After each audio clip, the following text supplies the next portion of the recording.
Minecraft is a game that has taken the world by storm since its initial release in 2009 and its full release in 2011. And now with 300 million active players this year, it has cemented itself as a medium that will always bring people together from all around the world, building out intricate structures and forging lifelong bonds and relationships with people that they may never actually meet. However, it is also a game that brings together the worst of people, and has been plagued by griefers since day one. So today, we will explore the evolution of griefing in Minecraft, as well as gloss over some of the popular griefing groups that have emerged during those times. So sit back and relax, and let's get into the evolution of Minecraft griefing. In the early days of Minecraft, when it was more of just a creative game, griefing was relatively a non-issue. Players would go around destroying each other's creations and doing other minor disruptions, but it was mostly harmless. However, as the game grew in popularity, griefing became a more serious and a lot more organized over time. The earliest forms of Minecraft griefing were very simple: break in or steal other people's items from their houses and chests, and walk out with all of their items. This was done for the sole purpose of causing mischief or simply trying to prank one of your friends thinking all of their items were gone. But again, as the game grew in popularity, griefing became way more organized and a lot more sophisticated. During the early days of the Minecraft beta, groups of players began to form specifically for the purpose of griefing. These groups would target servers and coordinate attacks against servers that caused them issues in the past, often using very new to the time hacked clients to gain an advantage of doing this much faster and being more destructive. And if you don't want your day getting griefed, make sure to subscribe to the channel. It's free, you can always change your mind. 98% of you are getting your days griefed right now because you don't want to subscribe, so if you can, please do that below. It supports the channel a lot. Thank you guys all for the support on the most recent videos, and let's get back into it. Other times, groups just needed some really basic social engineering to convince a server owner that they were totally from Planet Minecraft and needed the op powers to review their server. The two main groups we'll be talking about today are Ionhasgrief, or ICHG, and Team Avolition. The Ionhasgrief channel was a small team with a pretty short run, but in the time that they were around, they caused some pretty insane damage to servers by gaining operator permissions on those servers by tricking people by saying that they were part of Planet Minecraft or other various connections. And with that, they were able to essentially shut down any server that could not quell them fast enough. But unfortunately, their channel died off just after a few videos and about a decade ago now, with no new videos since. But in the time that they were around during their short run, they were able to gain a pretty moderate following, about 100,000 subscribers, which back 10 years ago was a pretty big deal. And it showed that anybody could go out there and grief regardless if you had any kind of hacks or not. And they really capitalized on the simple time that they were playing Minecraft. And finally, we have the biggest and probably the most well-known and notorious griefing groups in Minecraft, Team Avolition. They gained notoriety for their attacks on the Minecraft server Space Monkey, which resulted in the server being shut down. They gained a pretty decent following for the time on their YouTube channel, where they would post out videos of griefs going down, and they always generally seemed pretty charismatic, and at the same time pretty annoying, causing chaos, and inspired most of anybody who is still into Minecraft griefing today. These three groups and others caused a movement to start in Minecraft. If you had beef with a server or any individual on a certain server, back then, there were really no protective measures on these servers. You could go in and destroy anything, and if you were lucky, the server may have a basic amount of protection via LWC or some sort of log that could track certain kinds of blocks from being broken or placed. It was very easy to complete some extremely destructive griefing. When public hack clients entered the fray like Notice and Weepcraft, it was over for any server that didn't have any sort of protection. But this is just the surface level of what griefing came to be. Over time, the motivations and methods used to grief servers drastically changed. Back in this era, like we were talking about, it was more about causing the most physical damage that you could to builds on the servers, and overall just making it a really bad time for the players on the server to make them have the worst experience. But as anti-cheat measures increased and more servers started to become more protected against all of this by adding golden shovels that would claim all builds and introduced hub worlds onto the server, the typical griefing groups just were unable to compete with the upgraded tech, and most fell out of the hobby altogether. Today's griefers are much more different. Instead of just wanting to destroy builds on a server for no other reason rather than just, quote, I really just want to smash things, unquote, it is now much more of a Robin Hood style fight for the players against the server owners. Today, more Minecraft servers have some sort of monetization platform that don't, and unfortunately will never not be a predatory platform just to squeeze as much money out of a player as they can. And now with these greedy owners comes not a cohesive group of people like we had back in the day, but an incredible group of individuals who have come in and simply just decided to dupe a massive amount of pay-to-win items to overflow and crash server economies to hopefully force the hand of these owners to make changes for the betterment of their players. Big creators such as SalZ1, Horizon, Duper Trooper, and the Mr. Epic will all go after these servers and directly grief them where it really hurts: their wallets. Just a small note, there are still some griefing teams out there, like the Fifth Column and the Third Wheel, who come together and cause havoc as a team rather than running as individuals. But the griefing scene is still mostly individuals who may team up from time to time. All of the aforementioned creators will either use public dupes or privately secured dupes, or in Horizon's case, use methods to just literally crash the server so no money can be made. Most of the time, it comes down to plugins that a certain server will use that are vulnerable. More recently, there was a massive auction house plugin that had a vulnerability that allowed for some easy duping of servers' crates, keys, and other pay-to-win items. And in a culmination of it all, Storm Surge, notably the leader of Team Avolition at the time who narrated and posted almost all of the videos on their channel, came back to the Minecraft griefing fray alongside some of the new creators for a crossover event that no one thought was possible. And in conclusion, griefing has evolved over time from a basic idea of causing as much physical damage to a server that you don't like, to manipulating global server economies to help players to not be preyed on by the people who make the servers where they spend their time. This evolution is honestly hilarious to think about at the end, but at the same time, shows just how far we have come in the last 10 years.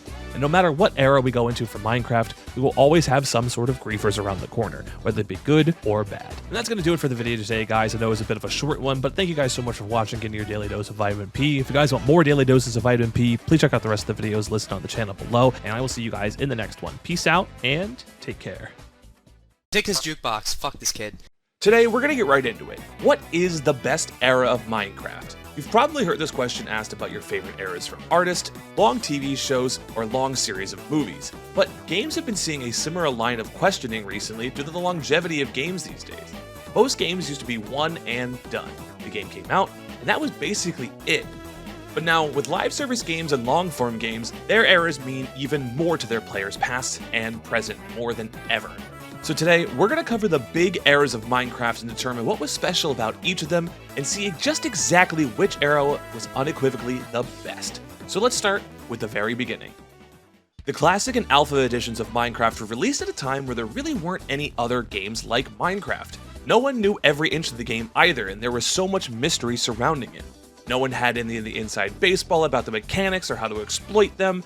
Everyone was on the exact same playing field when the game came out. There was a certain charm around the game that created a sense of community around those who played early on. You found those people and played with them the minute multiplayer was added into the game, and things like that really just don't happen anymore. There was no end goal back then. The game was truly in its infinite state.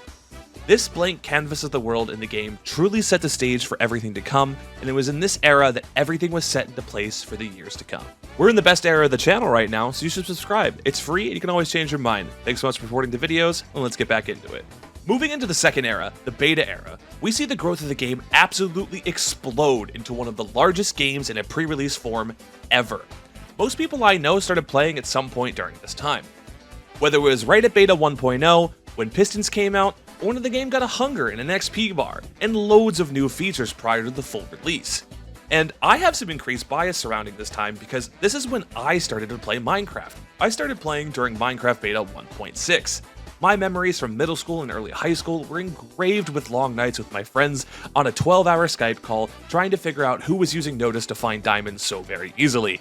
I would take the risk to say that the most amount of new players came during the 1.0 full release, and a close second has to be this era, the beta era. It has to be very close. Word of mouth amongst players was so strong, combined with the rise of Let's Play Minecraft creators on YouTube, and the beginning and the burgeoning world of live streaming on Justin TV and Twitch at the time, Minecraft was a force to be reckoned with. And with new updates coming out almost every other week, and sometimes even faster, the game felt fresh every single time you got on. No matter if you played every single day or just every so often, you would have something new to find, explore, and sometimes even exploit. This was the golden era of Minecraft in most people's eyes, but is it better than the next and final era of Minecraft? Now, the full release of Minecraft is the longest era in the entirety of the game. Over a decade long now, the full release of the game has undoubtedly been one of the most changed overall, right? Well, there has almost been 20 full release updates in those 10 years, but not all of those were created equal. Some made drastic gameplay changes like overhauling the combat system for better or for worse, or an absolute retooling of the world generation to make it into something that feels something more whole, more earthly. But on the other hand, you have updates that added just variants on some pre-existing mobs, and a basically new useless mob like the polar bear. I love the polar bear, but come on, man. But yet again, I have a bias in this era as well, slightly more negative though. I saw the game that I loved to play when I was younger change to become something for the next generation, which at first I was really adverse to. But now I understand that the game has to evolve over time to cater to those who want to interact with the game as it becomes new again. They have to make these updates and changes for them. At the same time, they still may want to keep some of these things in the game to avoid alienating the players who got them where they are now. This era has changed so much within the seemingly infinite editions of the game and spin-off titles as well. Each of these eras of Minecraft definitely have their pros and cons. Things that we may remember with rose-colored glasses, but what is definitely and definitively the best era of Minecraft? Is it the classic or alpha edition with the unknown and unadulterated pureness of the game? Or the beta era with a ton of changes and additions that made the game what it is today? Or is it the new era of the full release of Minecraft that has overhauled almost everything that the game had started with? Well, I'm sorry to say this, and I'm sorry to waste your time here, but there really is no definite era that is the best. The best era is the one that you started playing with, or have the fondest memories with. Yes, big joke, the actual best era of Minecraft was the friends we made along the way, but no matter what, the game has changed, and your time and your memories that you experienced in the game with your friends on your own will always be there. You made the best of that time, and although we really can never return back there, it shaped your experience, and that is the real beauty behind Minecraft. Every era was great. But actually, it was the beta version. Thank you guys so much for watching, getting your daily dose of vitamin P. If you guys enjoyed this video, please take a like down below, take a look at the rest of the videos I got, subscribe if you enjoyed, and I will catch you guys in the next one. Peace out, and take care. As an avid horror fan, I'm always looking for a good horror game that doesn't just use cheap jump scares, over-the-top and overused horror tropes, and other really weird things to give me that adrenaline rush feeling like watching my favorite slasher or newer elevated horror experience. But somehow, no matter where I turn, I always have Minecraft in the back of my mind as one of the best ways on delivering on an unusual but absolutely hair-raising horror experience. Now, I really know what you're thinking right now. Minecraft? A horror game? Well, yeah. Have you ever experienced a solo evening adventure in a mineshaft, or cave, or any underground area? You'll be peacefully hunting for your last diamonds to finish up your armor set, and out of the blue, you'll hear one of the worst noises in the entire game.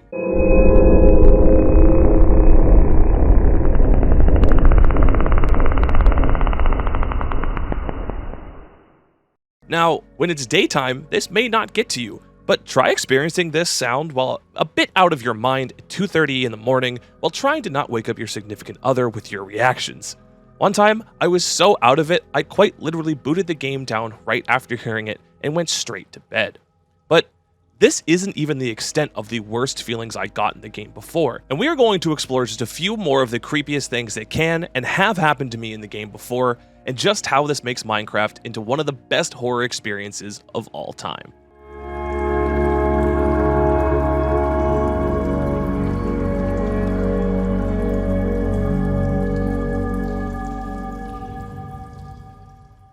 Now, of course, we have to first talk about Herobrine if we're talking about Minecraft horror. And no, I have never actually seen a Ben Drowns experience in Minecraft where a made-up, spooky entity follows me around and makes me want to jump in a lake, but I have had the experience of being 12 years old, playing Minecraft late at night after all of my friends got off Skype, and watched a video of a Herobrine encounter on YouTube while exploring my brand new Minecraft world, with a slight mist of fog over the entire game back then. In this situation, I had a hard time being out during the nighttime, and sometimes even during the daytime as I saw in the video. I watched this video and it showed Herobrine come out in broad daylight. But the entire time I played that night, I was looking over my shoulder and checking every corner I went around like I was some kind of Task Force 141 Muppet, trying to make sure that the titular myth of Minecraft, Herobrine, who had allegedly been removed from the game multiple times, wasn't trying to end my playtime forever. Try playing as a 12-year-old when you think the scariest thing in the world is a computer game. Moving into more actual parts of the game that scared me, do any of you remember the old Nether? I'm not talking about like right after it updated, I'm talking about like base Minecraft Nether. The crude and overall actually hellish looking landscape alongside some of the most grotesque mobs in the entire game with the zombie pigmen made for one of the most unnerving experiences because those motherfuckers aren't real. Alongside this with the overhauled Nether, you had the same experience as the overworld when it came to mining for netherite. The ambient track that plays over the Nether is just the unsettling gurgling of the underworld alongside some of the most jarring and skin-stealing music stings you will ever hear.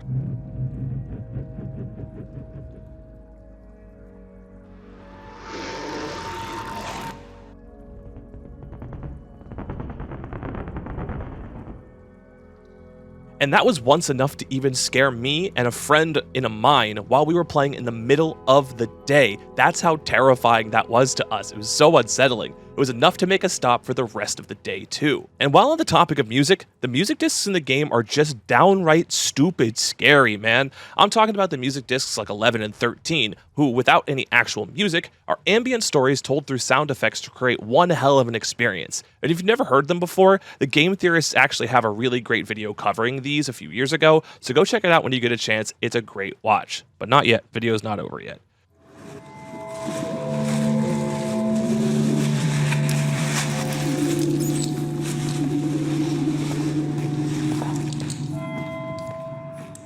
Another terrifying thing that's come from playing Minecraft is some of the creators' innate ability not to talk to fans over Snapped. Oh, wait, sorry, this is the wrong script. Overall, I think Minecraft's horror elements are the best experienced alone.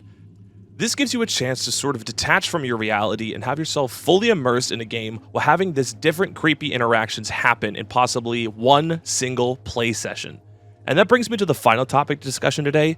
Playing Minecraft alone is one of the most terrifying experiences all on its own. The sense of a large, undiscovered world with things you may have never seen before in the game, coupled with everything I discussed today, makes it one of the best horror experiences you could have right as we get into the spookier time of year, and I would love to talk more, but it's time to run off now.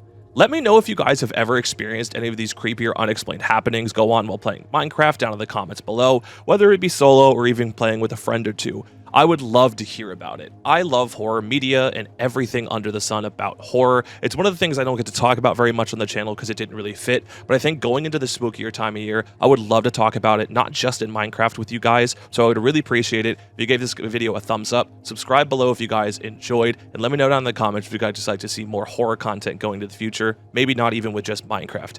And as always, guys, thank you so much for getting your monthly dose of vitamin P, and I'll see you guys soon. Peace out, and take care.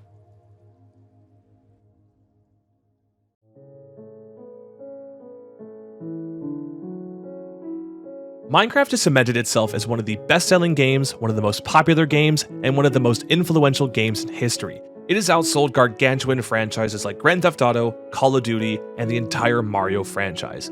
But today, we're going to talk about the most iconic man behind Minecraft and the brains behind the initial release, Marcus Pearson, also known as Notch, the creator of Minecraft. This is going to be a pretty interesting ride, so get your favorite snack, get a drink, and let's get into the history of Notch. For those who don't know, Notch was born in Sweden in 1979 and had a passion for programming even at a very young age. He ended up working for several different game development companies before finally striking out on his own and starting work on Minecraft in late 2009. Now, if you don't actually know what Minecraft is and just clicked on this video for some reason, I'm going to explain it to you real fast. Minecraft is an open world game that allows players to build and explore a procedurally generated world. You can gather resources, craft tools, and build structures of all kinds with your friends, and it became a hit with everyone of all ages back in 2009, 10, and 11, and is still going strong today. And before we continue the history lesson today, feel free to subscribe down below. It helps me out a whole lot, and you can change your mind at any time you want. We're on the road to 2K right now. We're only 100 off at the making of this video, and I really appreciate every step of the way. Thank you guys so much for supporting the channel. Notch worked on Minecraft for almost a year, coding and designing almost all of it by himself. Then he released the first version of the game in 2011, the full release, and it was an instant success. Players around the world were captivated by the endless possibilities that the game offered, and it quickly became a cultural phenomenon. Now, you might be wondering why Notch stopped working on Minecraft and why you haven't heard his name in the last few years. Well, in 2014, Notch put out a tweet stating this, quote, "Anyone want to buy my share of Mojang so I can move on with my life? Getting hate for trying to do the right thing is not my gig." After this tweet went out, it rang alarm bells over at Microsoft headquarters, and in the next few months they put together a purchase offer for a whopping $2.5 billion. Yeah, that's right, billion with a B. Notch, after this deal, became an overnight billionaire, and he finally decided to step away from the game completely. Before this went out, Notch was receiving an immense amount of hate for anything that went wrong in Minecraft, from development bugs, issues, changes that people didn't like. Almost all of it went to him. Even though at the time of this tweet, so many people were working on Minecraft at this time, but they knew Notch was the creator, so they decided to direct all the hate towards them, which is never the right thing to do. So what did Notch end up doing with all that money? Well, in the end, he really only got $1.5 billion on it. I know I say only there, it's still a lot of money, but he bought a lavish mansion in Beverly Hills, California, and reportedly spent $7 million on a mega yacht. The mansion was massive. It had an enormous pool, a private movie theater, and even a candy wall made entirely of candy that he could dispense at any time. That honestly sounds like every kid's dream. But despite all this wealth and success that Notch had, he had been really open about his struggles with loneliness, mental illness, and depression on Twitter and in interviews. In those interviews, he talked about feeling like a fraud for creating a game that he no longer had any interest in, but unfortunately he also gained a lot of traction for his controversial views and behavior on Twitter. He would tweet a lot of really unsavory things, such as this one right here that says, "Privilege is a made-up metric used to silence and repress. We are all different, and that is okay. We listen to individuals and help each other based on individual strengths and needs. We do not need to generalize based on skin color, bigot." And other things like, "It's okay to be white." Along with a myriad of other tweets that I don't really feel comfortable putting up here, you can go check them out if you really want to. Notch really destroyed his reputation overnight with all of these tweets. These happened in the span of about a day, and people on Twitter did not agree with him. I understand that the Twitter hive mind may get a little crazy sometimes, but in the end, I do think there was some weight to what they were saying back to him, and he did not take that criticism well. And despite all of that, Notch's legacy will always be tied to Minecraft. I wouldn't be talking about it right now if it didn't. This game has touched the lives of millions of people, and it has inspired countless others to pursue their dreams of game development. Notch's story is a reminder that success and wealth aren't really everything. Mental health and personal fulfillment are just as important. But before we continue, let's take a step back and look at the history of Minecraft altogether. The game has gone through many changes and updates since its release, and I really do think that it's maintained the core concept of exploration and creativity throughout all of them. Minecraft has spawned a massive community of players and content creators, with everything from mods to fan art to animated shorts and music videos. It has become a cultural touchstone, with references popping up in movies, TV shows, and even other video games. The game has also had an impact beyond the gaming world. Minecraft has been used for a tool of education, with teachers using it to teach everything from math to history, but has also been used for insane things like urban planning, with architects and designers using the game to create virtual cities and landscapes for people to look at. So what's really next for Notch in Minecraft? I think it's actually hard to say. Notch has largely stayed out of the public eye and perception in the last few years, and although he's been seen at some gaming conventions and events, I don't really think he'll be coming back anytime soon. But Minecraft, on the other hand, is still going as strong as it ever has. The game has sold over 200 million copies worldwide and has shown absolutely no signs of slowing down. With the 1.20 update coming out very soon, I can absolutely say that Minecraft is going to continue on for many years to come, and we may never see Notch again. I hope we do, but we may not. But in conclusion, Notch and Minecraft are two names that will always go down in gaming history. Notch created one of the most popular games of all time and became an overnight success and billionaire, but he has also faced challenges and struggles with his mental health. Minecraft has become a cultural touchstone and a tool for education and creativity. Whatever happens next will also be a part of history. Well, thank you guys so much for watching, getting your daily dose of vitamin P. If you guys want more daily doses of vitamin P, please check out the rest of the videos on the channel, linked down below, and I will see you guys in the next one. Peace out, and take care. When doing a game, it's more about what do you expect from a game and trying to play around with those expectations. That's kind of the most fun part. We need to have exploding arrows. They're actually kind of fun. Everyone's least favorite Minecraft server was just blocked by Mojang for EULA violations, and while I give you a small history lesson, I want you to write down what server you think is going to get blocked next in the comments. Mojang was purchased by Microsoft in November of 2014 for $2.5 billion, and it seemed that with having a major studio supporting their endeavors, Mojang could legitimately make as many amazing updates as they possibly wanted. But almost 10 years later, we can see that Mojang and Microsoft are kind of notorious for some bad updates now, including the recent chat report update in 1.19.2 and the controversial combat update for 1.9 in 2016. But sometimes Mojang's rule enforcement, especially pertaining to their end user license agreement or EULA, try to light on their not so great tendencies. In the past few years, we've seen this with Mojang blocking several high-profile pay-to-win servers, including Cold PvP and Minecadia. When you try to connect to these servers, you'd be greeted with a generic Java error and you think the server is down. But thankfully, we have people like block servers over here on Twitter, which make it very easy to see what's going on with any server at any time. More recently, on January 12th of this year, Purple Prison, a high-profile scummy pay-to-win server that has a pretty interesting history along with terrible server atmosphere, was finally blocked for allegedly violating the EULA with items that they were selling. If you never want to get blocked from watching videos like this one, make sure you guys subscribe down below. It's free and you can always change your mind in the future. I appreciate you guys for watching. Now, it's not exactly clear which items caused Mojang to block the server, but it was indeed blocked on January 12th of this year, and it came with a elated reaction from the community, which should tell you just how poorly viewed the server actually is. If you're not aware, Purple Prison sells just about every single item under the sun for some sort of IRL payment, from overpowered pickaxes to selling access to /fly and having the most egregious crates I think I have ever seen on a server. They've really lived up to their identity of being just a monstrous server overall. Not to mention the fact that they inflate their player counts with botted accounts, buy their way to the top to almost every single server list out there, and beg for people to purchase their items through automated server messages to seemingly never-ending sales. But the icing on the cake is that they finally got what's coming to them, albeit just for a short period of time, and I wish it would have been a little bit longer. When the server first went down, their Discord server started to go full panic mode when the two real accounts that actually play the server could not connect. After some time, the moderators finally got involved and told the players that it was just a maintenance and tried to deny the fact that there was any sort of blockage in the first place, and that it'd be back up very soon. And if you're comfortable enough lying to your player base about this, who knows just what you've lied about in the past.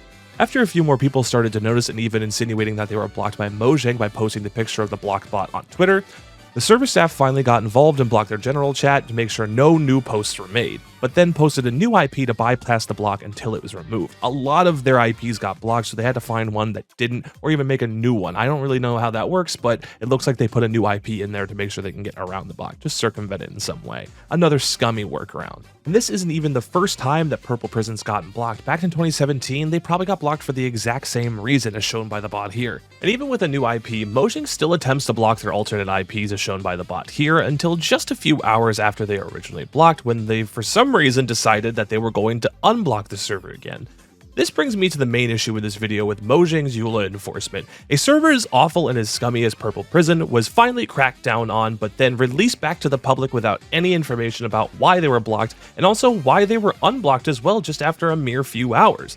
Mojang's transparency is god-awful when it comes to server reporting, and for some people it's even difficult to report these servers in the first place if you think you have an issue on your hands. It's very hard to find this form on their website, but thankfully on our Discord server, linked down below, we have it pinned on our main channel, so if you have any problems with any server like this in the future, you can just go up there, submit the server with ease. And I believe it's important to have it out there for everyone to see, so I decided to do it for them because for some reason they don't want to put it out there. And at the end of the day, it's difficult to understand just what's going on behind the scenes with Mojang and exactly what they consider to be a EULA violation and what exactly they'll actually crack down on. Again, for some reason, even their wording about what they do and do not see as a violation is murky at best, especially on their main website, and we may never know why they decide to crack down on servers, so the best thing to do is just remember a few simple things.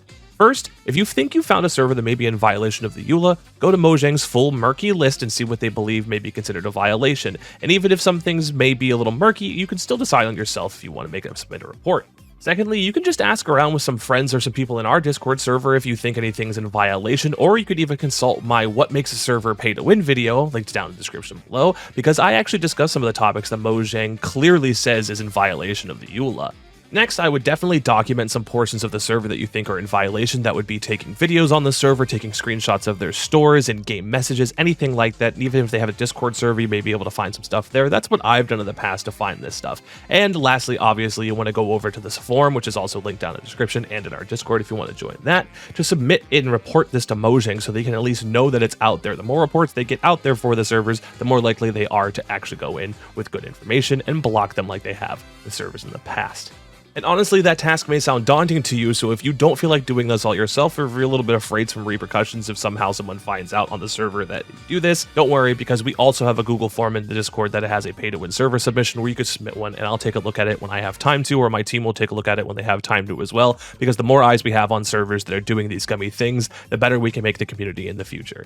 And that's going to do it for our video today, guys. Thank you guys so much for watching, getting your daily dose of vitamin P. If you guys want more daily doses of vitamin P, please check out the rest of the videos linked on the channel down below. Subscribe if you enjoyed and like the video, and comment what your favorite part was. It definitely helps the video out. Thank you guys so much again for all your support in the recent videos. I'll see you guys in the next one. Peace out, and take care.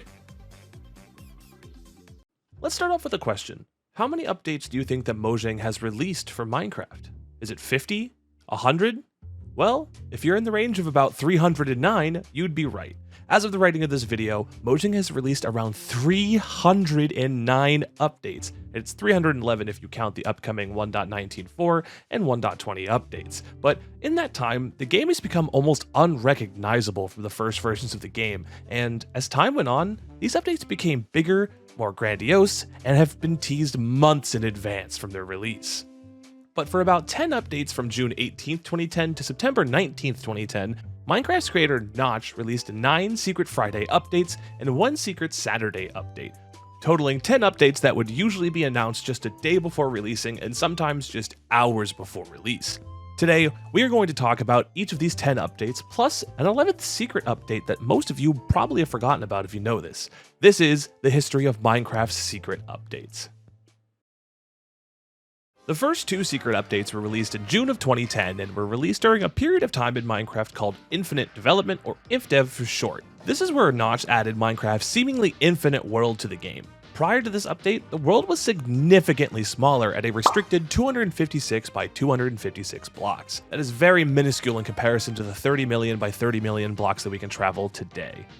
The first Secret Friday update was released on January 18th and included taking damage in the void for the first time. Before this change was added to the game, you would just fall infinitely and have to leave the game and restart if you wanted to continue.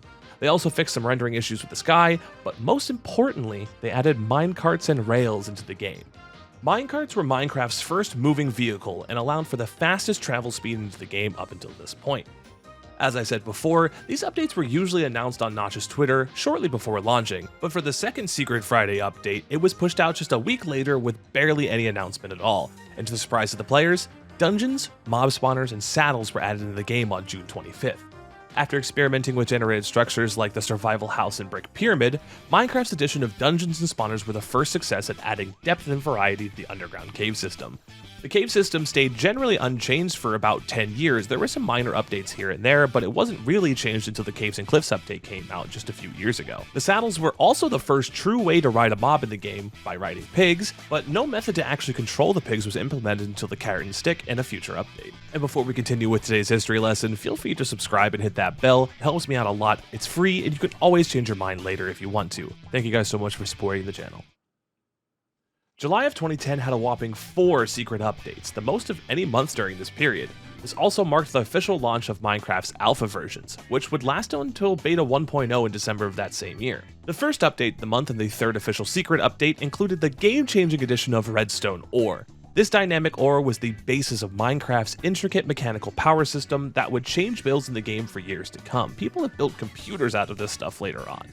This update included other mechanical items such as redstone torches, levers, stone and wood buttons, pressure plates both stone and wood, and the iron door, all integral parts of builds today. The fourth secret update would then add a winter mode into the game, allowing players to live out their fantasies of living in a world covered in snow 24/7. A Christmas in July of sorts. Also included in the update were the addition of biome-based snowfall, snow blocks, and ice to their respective tundra biome. A week after, the fifth update rolled around to include another amazing mode of travel, the boat. The boat is drastically different from the one that we have in game today. It was abhorrently slow, hard to control, and broke into just a few sticks and a plank after breaking with making any sort of contact with any object on land, making it almost impossible to recraft your boat after destruction if you had no other wood around. Cacti and larger trees rounded out this update and then made way for the 2 largest updates so far. The sixth secret update launched on July 23rd of 2010 and included some cornerstone blocks to Minecraft, including sugarcane, paper, books, bookshelves, clay blocks, bricks, and slime balls. Slime balls did not have a use in Minecraft until the introduction of sticky pistons in beta version 1.7 though. And of course with slime blocks, this update would also include the addition of the new mob, the slime, which were one of the rarest mobs in the game at the time. They actually had to tune down how much they spawned at the start, and they never really brought it back, so they became very rare to find in the game. And finally, alongside this update came the first beverage in Minecraft with milk. It didn't have any effect at the time because there were no potions or debuffs in the game at the time, so they couldn't wipe anything, but it also didn't replenish your health at all at this time, so it was kind of a weird addition, but it became important a little later down the line. The 7th and last update of July brought a pretty decent update with the addition of one of my favorite mobs in the game, the chickens.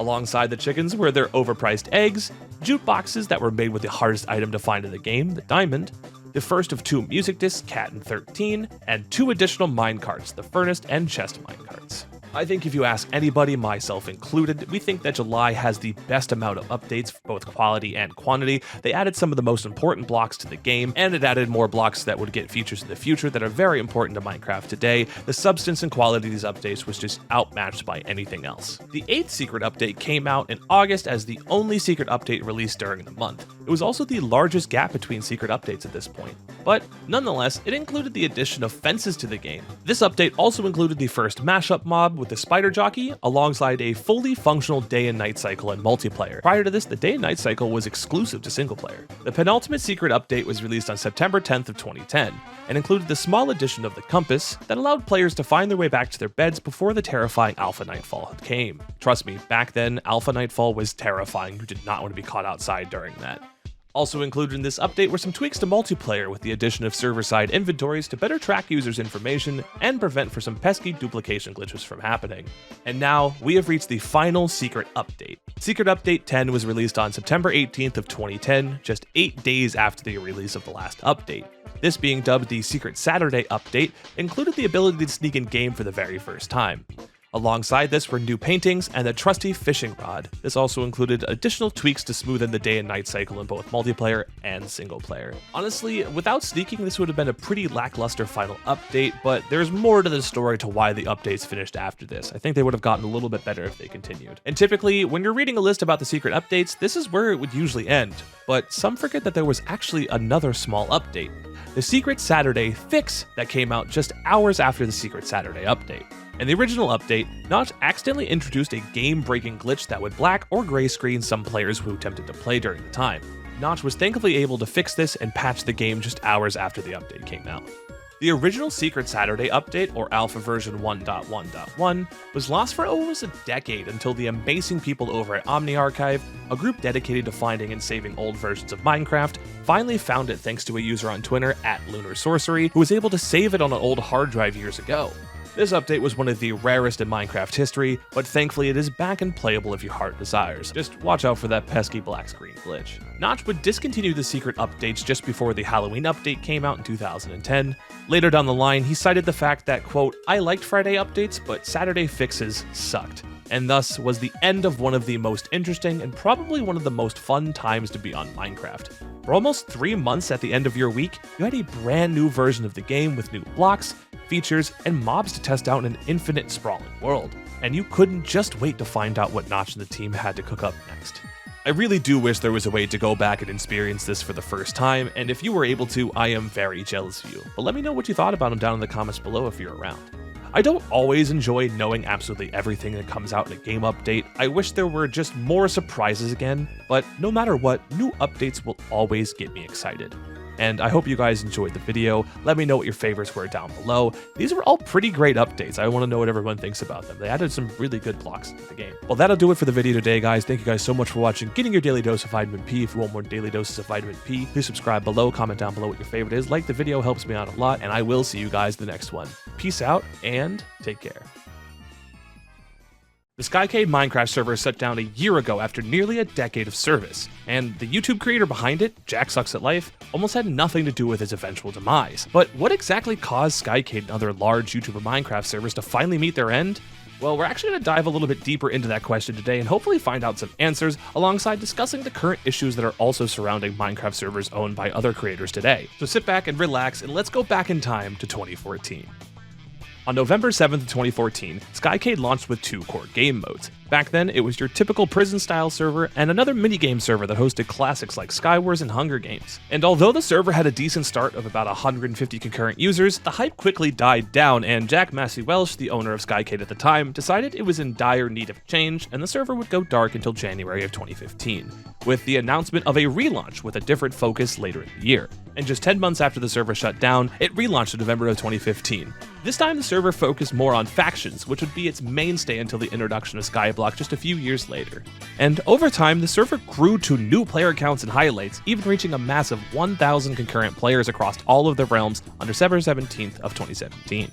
It really seemed like there was nothing slowing it down, as each game mode release and seasonal reset would hit even higher concurrent player numbers before, and Jack's content was only growing larger alongside of it, including videos of a barely known Tommy Innit at the time, and another interesting creator as well. Here for some from assistance. Vitamin P. Yeah, what? Jack, yes. Do you know any famous Thomases? Thomas the Tank Engine. But unfortunately, when Minecraft slowly began to fall from its high points in the public eye and the 2010s began to end, Jack's content had already started to make a turn out of being focused around the server and the game in general, and that reflected on the server activity as well. And my content also took a pretty decent turn recently to better content, so you should subscribe. It's free, and you can always change your mind later. Thank you all for 2,000 subscribers. It really means the world to me. Again, thank you so much for supporting the channel, and let's get back into it. The single best thing about Skycade during its original run was the focus from Jack and the rest of the staff team deciding to offer a huge non-pay-to-win experience throughout its lifetime. And till the very end, almost all of the offered items in the store were strictly cosmetic, with a few items that you could easily earn in-game just being easily accessible. The rank perks were all cosmetic from trails to glows, and any crate in the game would also give out similar cosmetic items, or items like I said were already easily attainable in the game.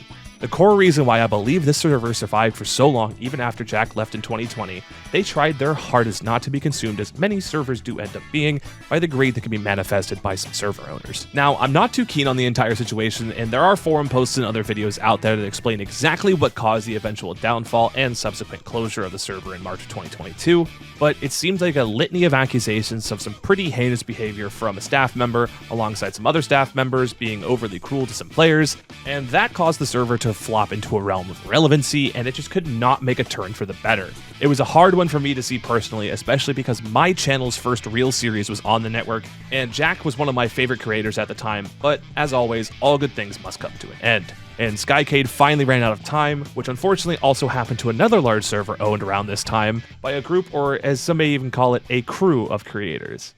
Attention, the following video is going to totally kick ass. If you enjoy any of it and or have a large penis, please click the like button below. Enjoy.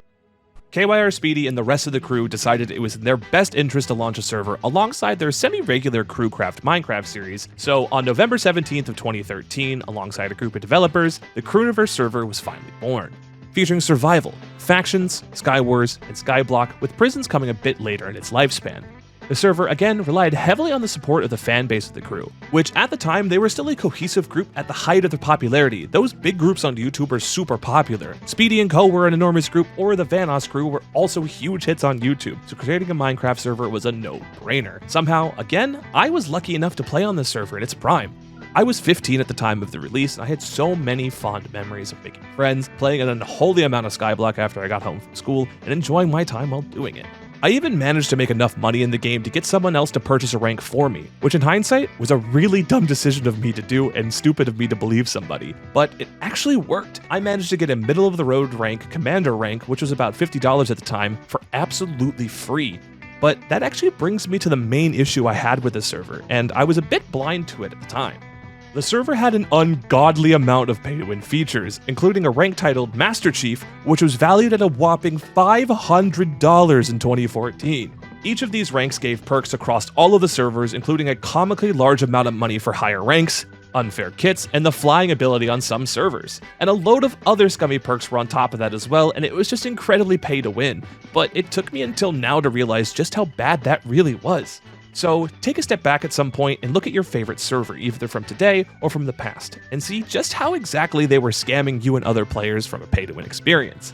And now, with these issues and a few other things like the lacking player base and the crew's disinterest in Minecraft as a whole at the time, the server was only online for about a year. But in that first month, the server allegedly made about $76,000.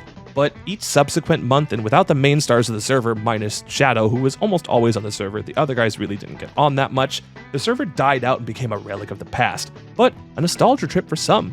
A user by the name of Death Bunny actually reached out to me in 2017 in an attempt to release a copycat of the server, and later that year and in 2018, I was even a part of that resurgence. But ultimately, without the pull of the OG owners and the small player base, the server quickly faded out yet again.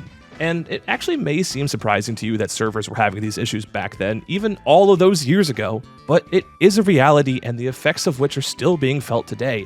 Minecraft even tried to stop these servers by changing the EULA many years ago when Notch was still there. It didn't work out so well, so they reverted it, but look where we are now. Take a look at Invaded Lands, owned by one of the biggest creators in Minecraft, Skeppy. It has an absolutely insane amount of pay to win in their store, selling things like fly and overpowered kits in their store, and a largely impressionable fan base. I can only assume it makes an ungodly amount of money for their staff team and him every single month. Thankfully, they were on the forefront of the minds when it comes to the duping and destroying pay-to-win server crowd, so they're always getting their piece of deserved criticism and action upon them. But again, these servers are owned by and use the already sometimes crazed fan bases of large creators to suck the life out of their pockets and their fans is absolutely disgusting, some of the worst in the game. And although there aren't many of them, that is where decent creators come in. Those who have a platform to talk out against these bad actors and practices, like the Mr. Epic and his server, the OG Network. This is one of the best non-pay-to-win servers that offers a classic Minecraft experience and whose ranks stay within the realms of cosmetic at honestly pretty reasonable prices for to keep their server afloat.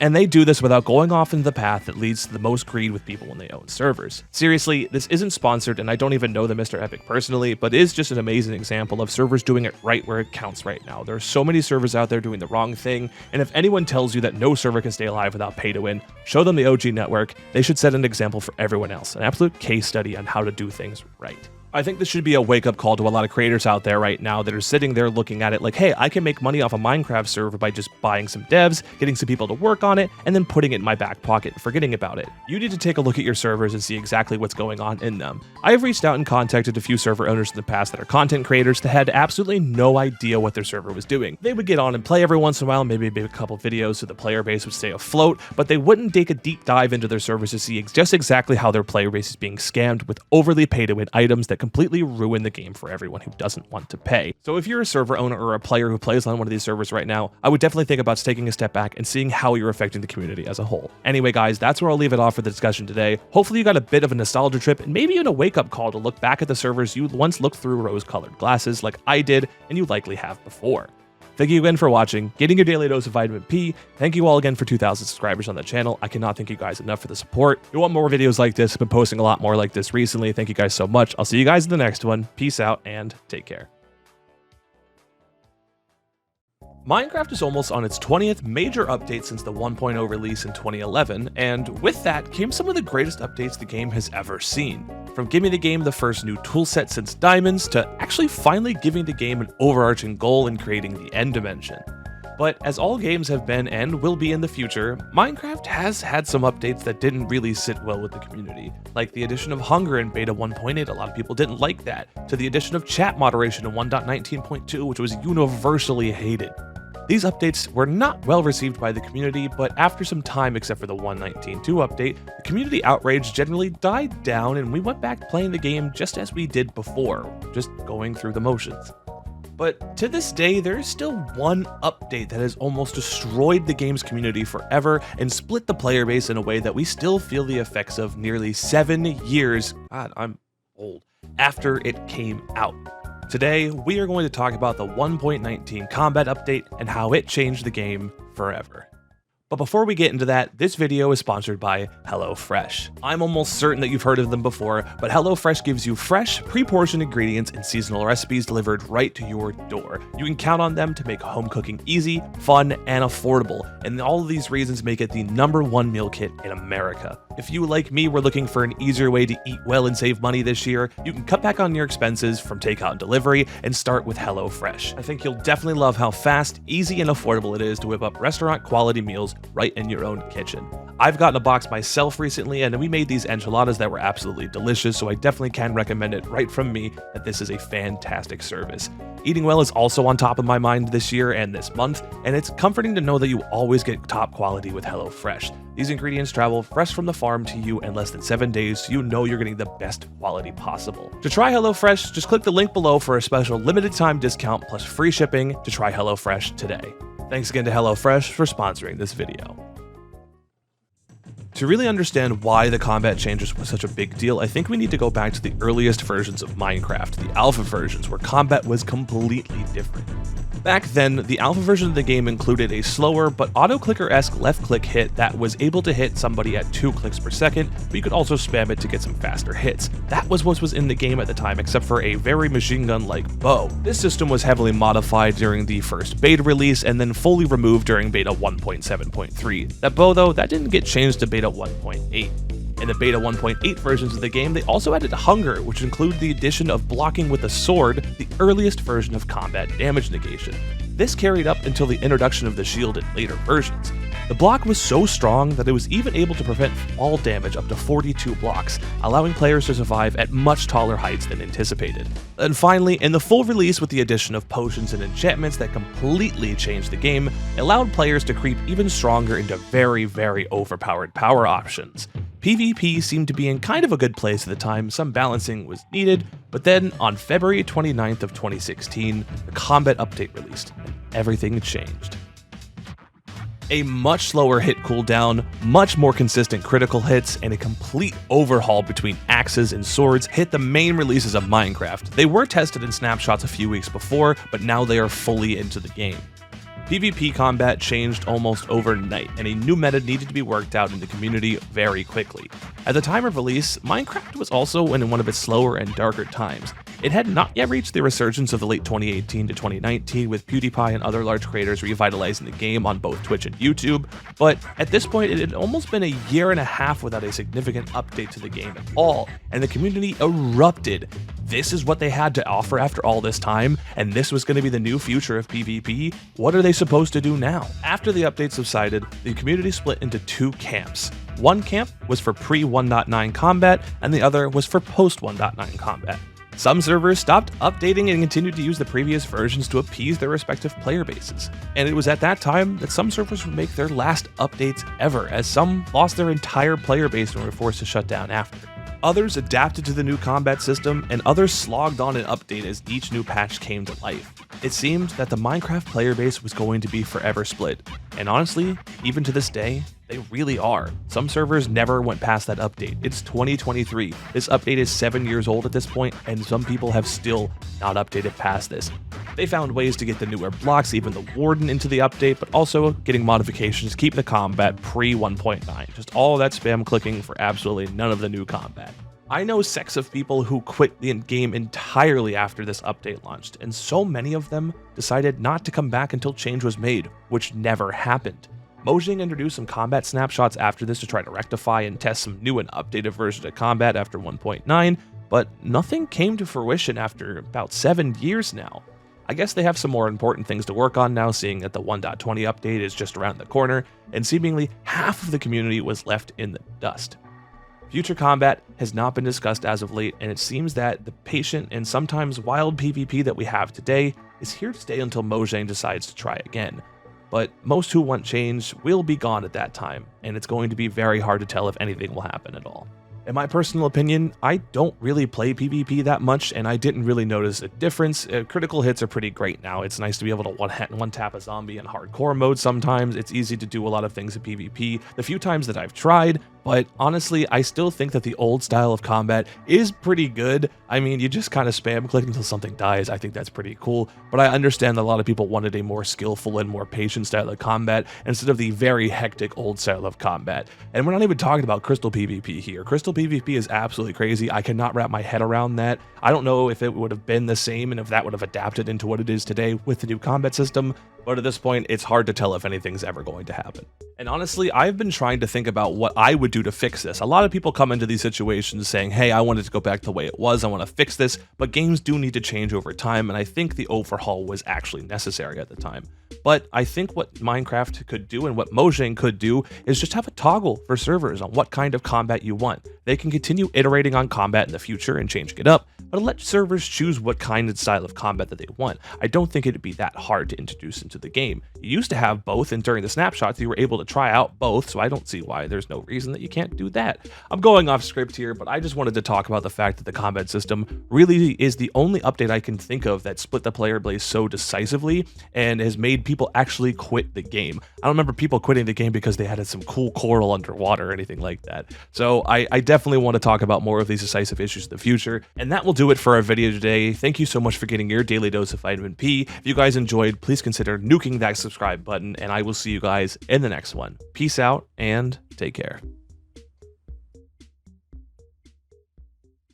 Since the dawn of Minecraft in 2009, there has always been someone looking to find the next game-breaking glitch or exploit to gain access to an unholy amount of items that were never meant to be achieved.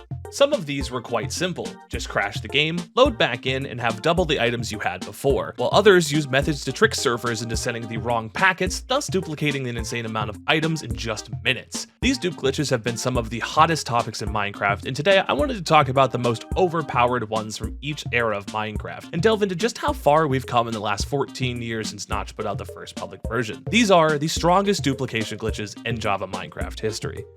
Starting way back in the alpha version of the game, these times were very simple. We did not have the vast amount of mechanics and items that we had today, and duping was just mainly used to stockpile some of the rarest items in the game, which were honestly at that point anything to do with diamonds. Most of the dupes at the time required you to somehow crash your game by either force closing it or placing a sign at the max height of the game, which at the time was only 128 blocks, and mining the blocks that you had placed previously. But there was one standout glitch that overtook anything at this time, and this was the close inventory glitch. Simply put, you'd place an item that you wanted to dupe into a chest, and then pick it up and hover over it on your inventory. Close out of your inventory without dropping your item, and boom, you just successfully duplicated your first items. At the time, this was the easiest way to get a large amount of items and the fastest without crashing your game, but also, it worked in multiplayer servers as well, which was very rare at the time.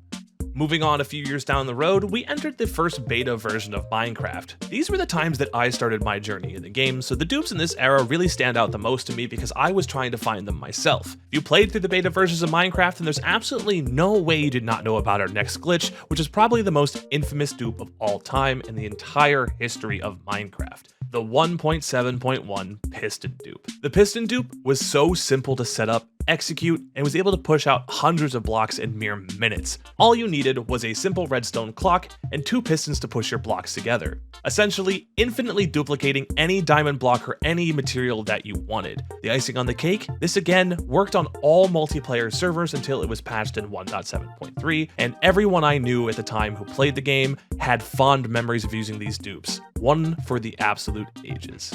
The full release of Minecraft has taken up a majority of its lifespan, and actually is almost 12 years longer than the time between the 2009 classic releases and the end of the beta in 2011. So for the full release dupes, I decided to split them up into 2 different categories to make sure we cover the sheer difference in dupes between what I'll call the classic era of the full release and the modern day dupes. For the classic dupes, it took me almost no time to decide which one was the most powerful, and that one being the 1.2.5 Notice Free Cam dupe glitch. This was the first dupe glitch I ever covered on YouTube many years ago on a channel that has thankfully been nuked into the ground. It does not exist anymore, but this dupe had a stranglehold on the community at the time, as it was one of the first hacked client dupes that I was made aware of. Alongside Notice not being nearly as a household name as it used to be, it was amazing during this era, one of the best hack clients to ever hit out there. As per these early dupes, it was super easy, barely an inconvenience to replicate. All you needed was a chest with an item that you wanted to dupe, the Notice client installed, and enable free cam in the menu to open and subsequently break a chest. After the chest is broken, then you take the item out, creating a ghost item that will allow you to infinitely place as many stackable items as you wanted. I think there was an unstackable version out there, but I just don't remember using it as much as the one that allowed you to duplicate stackable items. I still remember the first time that I was successfully able to perform this dupe on a server, and how crazy it seemed to be able to get away with this many items without much work at all. If it wasn't for the 1.7.1 piston dupe being so easy without a hacked client and being so well known, I think this would have taken the top spot in the earlier versions of Minecraft regardless of what other dupes came out at the time. This was the one that I used so constantly, so maybe I have a little bias, but definitely one of the best glitches of all time.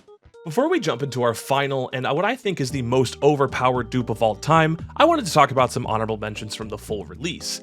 The dispenser dupe is one that I remember from just a few years ago, mostly again because my tutorial for setting up this dupe is the most viewed video of all time on my channel right now. The hype I felt surrounding the first big video I ever had was insane to remember, but unfortunately the glitch was hard to recreate and was patched soon after it became public, so it was pretty kind of a flash in the pan kind of situation. And as our second honorable mention, I decided to ask the members of my Discord, linked down in the description below, to send their favorite dupes of all time in, and the majority of them actually discussed the donkey dupe from just a few years ago, as it came during the height of the anti-pay-to-win movement, and so many were able to use this to take down scummy servers, which definitely includes the notoriety behind it. Thanks again to everyone from the Discord who submitted entries like these fine people right here, but now let's get on to the most overpowered dupe of all time. For the most overpowered dupe of all time and in the modern era, you'd think that would end up going to the Chunk Crash book dupe, as it allowed for you to dupe entire chests of items at one time. But I believe there is one that overshadows it by allowing you, the player, to duplicate millions, if not billions of items in seconds with just the push of a single button. When I originally saw this dupe about a year and a half ago on Duper Trooper's channel when it first came out, the dupe button allowed for any item to be duped infinitely with about zero work required, any item including server keys. These items could be duped until just about the end of time, absolutely eviscerating any server economy out there. This also came at the time where Paper MC became very popular, if not the most popular server type to run, and due to the optimizations and features that it had, dupes became more specific, less widespread, and more interesting to hunt down like this one. I mean, who would think that a single button would be able to dupe billions of items with just installing a single fabric mod? Unfortunately, it wasn't very long-lived and it was finally patched, leaving the most overpowered dupe of all time just a relic of the past. And just seeing where we came in the last 14 years, from just opening and closing a chest to dupe a single item at a time for personal use, to using a mod for the game that could dupe thousands if not billions of diamonds in a single second, to more diamonds than anyone will see in their lifetime, is just absolutely crazy to think about. The leaps and bounds in the knowledge of this game that we have, to the reason that we actually use these dupes in the first place, makes Minecraft dupes seem that just more special in the end. And with that is going to conclude my list of the most overpowered Minecraft Java dupes of all time. Let me know your favorite dupes down below, or which ones you think are more overpowered if I missed any, and that will do it again for today's video. I know I left out Bedrock dupes. I wasn't really sure what to do with those. I've made videos on them in the past, but I also wanted to probably make that a separate video because they are a different breed on their own. So let me know if you'd like to see those also down in the comments below, and I'll see if I can get to them. Thank you guys so much for watching, getting your daily dose of vitamin P. If you guys want more daily doses of vitamin P, please check out the rest of the videos linked on the channel description down below. I started posting shorts recently, which are really fun. Check those out. The newest Minecraft duplication auction house glitches up there if you guys want to see that. Check out the last video if you want to see more about pay to win servers, and I'll see you guys in the next one. Peace out and take care.